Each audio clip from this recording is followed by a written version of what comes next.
Welcome back to Lenz Comic Corner Classic / Non-Classic. This is episode number 1459 and Doubleshot number 1549, 59, excuse me, and the 1453rd Doubleshot. Now, these two trades actually released a couple days ago. Just all the delays, the way it's been the past week, I have not had a chance to review these two trades. But let's do them now. First up, we have Spider-Woman, Volume 2, King in Black. This collects issues of Spider-Woman Volume 7, issues 6 through 10. Thing starts off, now, by the way, the King in Black, that comes a little bit later. It's not like the whole thing is all King in Black tie-in. It's like maybe like a couple issues. Thing starts off with Jessica Drew and Carol Danvers beating the crap out of people while trying to find the High Evolutionary. Yep, and that's the major plot thread that basically runs with these 5 issues before she eventually finds him in issue 8. So she first tries to find a way to get to Counter Earth, because that's what she suspects that where the High Evolutionary is. They find a guy who actually wants to try to steal Counter Earth. They find him, and he takes us to Counter Earth. Now, in the case of Spider-Woman herself, she has never been to Counter Earth. Not that I can think of. No, Jessica Drew has never been here before. But you might think, okay, what about Carol Danvers? No, as far as I can tell, these two have never been here before. Now, I should point something interesting about Counter Earth. This is the first time it's appeared at this point in time. This was actually issues that come out last year. Yeah, I believe it was last year's issue was coming out, actually, maybe like this year. Where the last time officially that Counter Earth ever showed up in comic books was way back in 2015 when Rick Remender wrote Uncanny Avengers, his last 5 issues he wrote for the series. That was the last time Counter Earth ever appeared in the series. And apparently, when they got there, like, there's a leader, but it's not High Evolutionary, it's somebody else. The person mentions, oh yeah, the High Evolutionary abandoned this place some time ago. I'm like, what? Seriously? The High Evolutionary abandoned a place he created? Because he felt as though he didn't think he needed to rule this place, we could rule on their own, despite the fact that when last time we saw Counter Earth, High Evolutionary had this weird thing of killing people, and then replaced it with others. So, eventually, they're dragged away because of King in Black.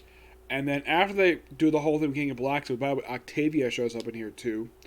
Yeah, now here's the thing about Octavia. She's a clone of Jessica's late mother. And then at the end of issue 8, we have the High Evolutionary show up. Hey, he says, "Hello, Jessica. I hear you've been looking for me." And of course, they chat, and the fact that he apparently knew her late mother. Let's see what else. Oh, yes. Oh, in case you want to know where the heck is Gary, her son Gary, and all this, he is being babysit at this point by Roger.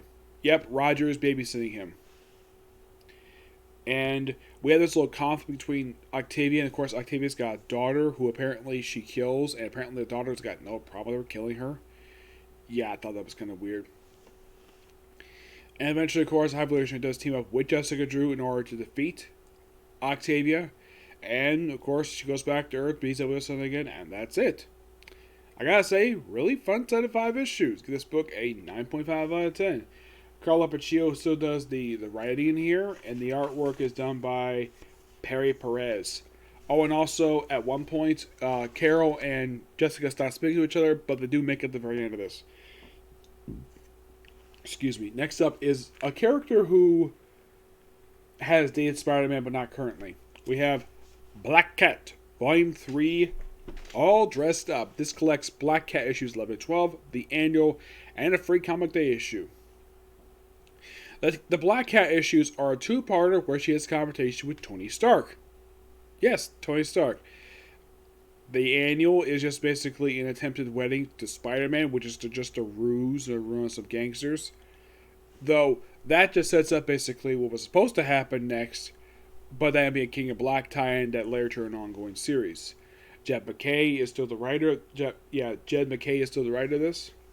And of course, for comic day, she just loosen it up basically. We get for a second line for the series. Yes, this is something I thought was really done with Marvel's part. Was anything really wrong with these 12 issues? No. By the way, the 2-part was actually really good. Mm-hmm. Yes, I do think the Black Cat thing, her theme with Iron Man is really good. Now, the Black Cat issues themselves, they are written by C.F. Villa. The annual was done by Joy Vequez, Nacha Bashus, and Juan Guiden. Patrick Gleason does the artwork for the Free Comic Day issue. And of course, there's even some references to stuff basically from issue 300 of Spectacular Spider-Man. Yeah, and the whole Black Cat annual thing, one thing they appreciate about it, it's basically a look back at like the stuff that happened over the course of the previous 12 issues, which is really nice. This book is really good. Give this book a 9.5 out of 10. Just really good book. Now, I had to show up at the back because it is clearly happy of Iron Man in his current armor.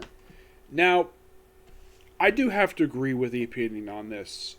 This book had no reason to restart its numbering after 12 issues. Yeah, there's no reason for it. Yeah, it just abruptly ended after 12 issues. And I think that Marvel was just definitely planning to cancel the book. And I think some of Marvel say, cancel this book is bad. They want me to just restart the book instead. That's stupid cliche because they're obsessed with number ones. Because I get the fact number ones sell, but keep the book going. Don't hit the restart button. It's really stupid. Yeah, but Black Cat's a fun series. And I'm of the opinion, and a lot of people agree with me on this, this book should never be restarted number one. Nope, it had no reason to do that at all. By the way, there was issue 13 supposed to come out, but then, of course, the first issue of the current volume for the series, that was considered to be the 13th issue over the what was supposed to be a 13th issue because that issue was canceled because the King... Well, I highly doubt King in Black was the reason why. Yes. Now, unlike usually when Marvel hits the restart button of the books, usually it's because they're changing writers. This is the first time since Iron Man I have seen a restart for a book and no change of writer. Yes, the last time this happened was with Iron Man. With that book, it was Brian Michael Bendis still writing the book, and they relaunched the book as it is a Civil War 2. At least that was kind of a reason for it. There was no reason for this at all. Nope, there was no reason for it. I've never heard anybody at Marvel ever explain why this specific book had to hit the restart button this year, or at least last year anyways. But if you think about it, last year, there wasn't really like, this was like probably the only book that got restarted last year. And over the years, people, and I am one of those people who agree that the whole thing with the restarted numbering is a really stupid idea. Why? Because it gets people confused. People, of course, Marvel think people get confused over two characters with the same identity. We can tell the difference with that. It's the numbering we have issue with.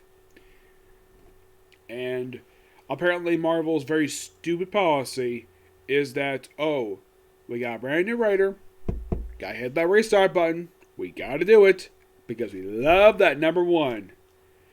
Yes, there was this really weird image that Blue Goblin did several years ago, where the best way to describe it very politely is almost like saying that the word Marv was basically getting off on number one. That is, I'm not going to say what the other word is, the J word for it, because it's just not very appropriate per se. But I do agree with that opinion because Marvel has had an obsession with number one. I mean, there's been more obsession with number one in the past 10 years than there have been since I'm reading comic books. It is getting really old.